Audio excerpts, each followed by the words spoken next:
ಇದನ್ನ ನೋಡಿ, ಈ ನನಗೆ ಸಿಕ್ಕಿರೋ ಗಿಫ್ಟ್ ಅಲ್ಲ, ಬದಲಾಗಿ ನೇಚರ್ನಿಂದ ಕಲ್ತಿರೋ ಒಂದು ಪಾಠ.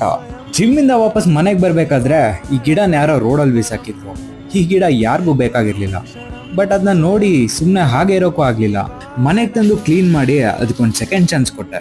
ಗಿಡ ಇದ್ದಿದ್ದ ಕಂಡೀಷನ್ ನೋಡಿ ಅದು ಬದುಕುತ್ತೋ ಇಲ್ವೋ ಅಂತ ಅನ್ಕೊಂಡಿದ್ದೆ, ಬಟ್ ಇವತ್ತು ಅದು ಹೂ ಕೂಡ ಬಿಟ್ಟಿದೆ.